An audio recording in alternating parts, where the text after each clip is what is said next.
నమస్తే, welcome to TV 786. మైనార్టీల సంక్షేమమే మా లక్ష్యం. ఇక వివరాల్లోకి వెళ్తే జూన్ 25 నుంచి ప్రారంభం కానున్న స్పెషల్ ఇంటెన్సివ్ రివిజన్ ప్రక్రియలో ప్రతి ఒక్కరూ పాల్గొనవలసిందిగా వనపర్తి జిల్లా కలెక్టర్ ఆదర్శ్ సురభి కోరారు. ఈరోజు సాయంత్రం జిల్లా కలెక్టర్ కార్యాలయంలో ఏర్పాటు చేసిన మీడియా సమావేశంలో ఆయన మాట్లాడుతూ ఎస్ఐఆర్ కార్యక్రమం ఓటర్ల పేర్లు తొలగించేందుకు కాదని ఓటరు జాబితాను మరింత ప్రామాణికంగా రూపొందించేందుకు చేపడుతున్న ప్రక్రియ అని తెలిపారు. చనిపోయిన వ్యక్తుల పేర్లు, డబుల్ ఓట్లు వంటి వాటిని తొలగించడం ద్వారా ఓటరు జాబితాను మరింత పారదర్శకంగా రూపొందించడమే స్పెషల్ ఇంటెన్సివ్ రివిజన్ ప్రక్రియ ముఖ్య ఉద్దేశమని జిల్లా కలెక్టర్ ఆదర్శ్ సురభి పేర్కొన్నారు. జూన్ 25 నుంచి జూలై 24 వరకు ఈ కార్యక్రమంలో భాగంగా ఎన్యూమరేషన్ ప్రక్రియ కొనసాగుతుందని చెప్పారు. ప్రతి ఓటరుకు బూత్ స్థాయి అధికారులు, బిఎల్ఓలు ఎన్యూమరేషన్ ఫారాలను అందజేస్తారని, ఓటర్లు వాటిని పూర్తిగా నింపి తిరిగి సమర్పించడం ద్వారా తమ పేరు ఓటరు జాబితాలో కొనసాగుతున్నట్లు నిర్ధారించుకోవాలని సూచించారు. ఎలక్టర్స్ గా ఉన్న వాళ్ళు ఫ్రీక్వెంట్ మైగ్రేషన్ అంటే జాబ్ పట్లనో లేదంటే చదువుల పట్లనో వాళ్ళు ఫ్రీక్వెంట్ గా మూవ్ కావడం వల్ల 2-3 చోట్ల ఓటర్ గా నమోదు అయి ఉండొచ్చు. దాని తర్వాత చనిపోయిన ఎలక్టర్స్ ఉన్నా కూడా ఇంకా మన ఓటర్ జాబితాలో ఉండే అవకాశాలు ఉన్నాయి. అండ్ అదే ఒక ప్లేస్ నుంచి ఇంకొక షిఫ్ట్ అయ్యి ఇంకా షిఫ్ట్ చేసుకోకుండా ఒక చోట డిలీట్ చేయకుండా రెండో చోట యాడ్ చేసుకోవడం, ఇట్లాంటి రాంగ్ఫుల్ ఇంక్లూజన్స్ ని తొలగించడానికి, ఇంక్లూడింగ్ ఫారినర్స్, బికాస్ మన ఓటర్ జాబితాలో ఎవరి పేరన్నా ఉండాలంటే వాళ్ళు ఖచ్చితంగా సిటిజన్ ఆఫ్ ఇండియా అయి ఉండాలి, భారత పౌరులు అయి ఉండాలి. సో 25th జూన్ నుంచి 24th జూలై వరకు house to house visits conduct చేస్తారు బిఎల్ఓస్. వీళ్ళని సపోర్ట్ చేయడానికి రికగ్నైజ్ పొలిటికల్ పార్టీస్ బిఎల్ఏస్ ని అపాయింట్ చేసుకున్నారు, బూత్ లెవెల్ ఏజెంట్స్ ని.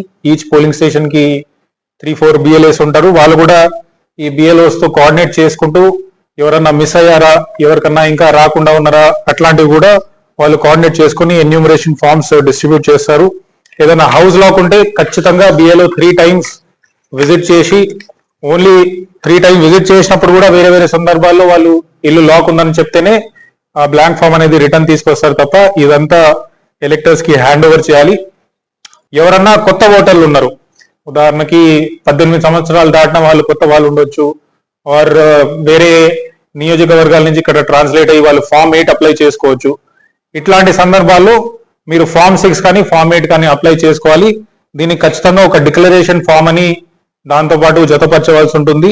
దాంట్లో క్లియర్ గా నేను వేరే ఏ దేశంలో కూడా నేను సిటిజన్ కాదు, నేను ఇంకా ఎక్కడ కూడా వేరే ఏ ఎలక్టర్ జాబితాలో కూడా నేను చేర్చుకొని లేనని చెప్పి సంతకం పెట్టి డిక్లరేషన్ కూడా ఇస్తారు. సో ఈ డిక్లరేషన్ ఫామ్ తో పాటు ఫామ్ 6, ఫామ్ 8 ఇస్తే వాళ్ళని కూడా ఈ డ్రాఫ్ట్ లో పబ్లికేషన్ లో మేము చేస్తాము. సో ఇదంతా ప్రక్రియ అయిపోయి రిటర్న్ కలెక్ట్ చేసుకున్న తర్వాత బిఎల్ఓస్ ఎన్యూమరేషన్ ఫార్మ్స్ ని 31st జూలైకి డ్రాఫ్ట్ రోల్ అనేది పబ్లిష్ అవుతుంది.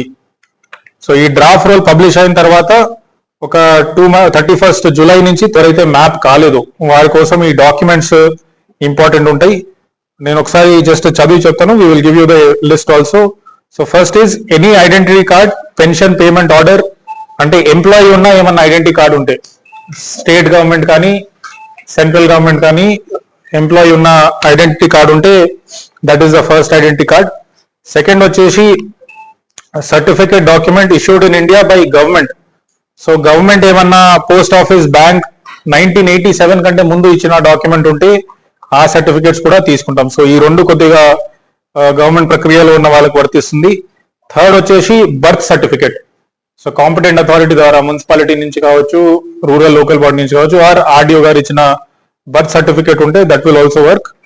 పాస్పోర్ట్, దాని తర్వాత 10th class certificate or 12th class certificate, permanent residency certificate issued by state authorities, forest right certificate FRC, మనం ఏదైతే పోడు పట్ట సర్టిఫికేట్స్ ఇస్తామో అవి, SC ST OBC caste certificate issued by competent authority, national register of citizens wherever it is. So ఇది మన రాష్ట్రంలో లేదు.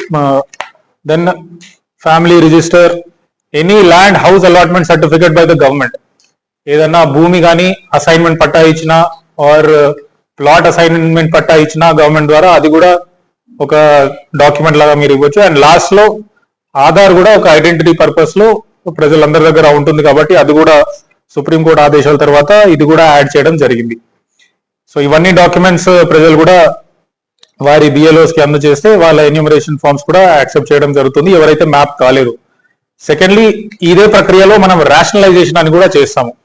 రేషనలైజేషన్ అంటే ఒక్క పోలింగ్ స్టేషన్ లో ఇది వరకు 1500 ఓటర్లు ఇట్లా కూడా ఉండేవారు. బట్ ఇప్పుడు కొత్త నామ్స్ ప్రకారం 1200 ఎలక్టర్ల కంటే ఒక్క పోలింగ్ స్టేషన్ లో ఒక్క మనిషి కూడా ఎక్కువ ఉండడానికి వీల్లేదు. 1200 ఎలక్టర్స్ ఇస్ ద నామ్. సో దీన్ని ఫిక్స్ చేస్తూ ఏదైతే మన పార్ట్ బౌండరీస్ ఉన్నాయో అవి మారుతాయి, పోలింగ్ స్టేషన్ బౌండరీస్ అనేవి మారుతాయి మన ప్రతి ఒక్క నియోజకవర్గంలో. సో ఇవి వీటితో పాటు అదే పార్ట్ లో పోలింగ్ స్టేషన్ ఉండేలాగా ఏమైనా లొకేషన్ చేంజెస్ ఉంటే ఒక ఏరియా నుంచి 4-5 కిలోమీటర్స్ వెళ్ళి ఓటేసే సందర్భాలు కూడా ఏమన్నా ఉంటే అవి ఇమ్మీడియట్ గా మార్చి అదే పార్ట్ బౌండరీ లోపల పోలింగ్ స్టేషన్ ఫిక్స్ చేయడం, అండ్ ఒక్క ఫ్యామిలీకి ఒక పోలింగ్ స్టేషన్ ఇవ్వడం, వీలైనంత వరకు ఒక స్ట్రీట్ కి ఒక పోలింగ్ స్టేషన్ ఇవ్వడం, ఇవన్నీ కూడా ఈ ప్రక్రియలో చేస్తారు. So this is regarding rationalisation. And elector నమోదు కావడానికి వీల్లేదు. సెక్షన్ 18 కింద no person shall be entitled for any constituency more than once. అంటే ఒకే జాబితాలో కూడా ఒక్కసారి కంటే ఎక్కువ ఉండడానికి this is also a criminal offence. And lastly section 31 కింద ఏదన్నా తప్పు డిక్లరేషన్ ఇస్తే, ఇందాక నేను చెప్పినట్టు డిక్లరేషన్ లో జస్ట్ సంతకం పెట్టి ఏం చెక్ చేయకుండా అట్లా ఇచ్చేస్తే that is also a criminal offence and it is punishable with imprisonment for a term which may extend to 1 year or fine. So ఈ సెక్షన్స్ కూడా మీరందరూ గమనించాలని కోరుతున్నాను. సో ఇవ్వండి ఇవాల్టి బులెటిన్ అప్డేట్స్. మరో బులెటిన్ అప్డేట్ లో మళ్ళీ కలుసుకుందాం. అంతవరకు చూస్తూనే